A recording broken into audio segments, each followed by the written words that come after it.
কেমন, সৌন্দর্য কি, উপকারিতা কি, ফায়দা কি, বেনিফিট কি, এগুলো নিয়ে মানুষকে একেবারে হাতে কলমে বুঝিয়ে দিতে হবে এবং এটাকে দিলে মনে প্রাণে সকলে ধারণ করতে হবে। এভাবেই না একসময় বাংলার জমিনে ইসলামের সূর্য উদিত হবে। এই কাজটা হয়েছে নাকি হয় নাই? আমার ধারণা হয় নাই। কি করণীয়? আমি একটা বার্তা রাখি, অনুরোধ রাখি, আমরা আগামীতে আলাদা আলাদা সেমিনার করি। কি সেমিনার?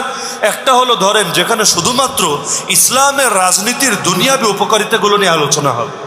কি কি ফায়দা হবে ইসলামের রাজনীতি যদি কায়েম হয়?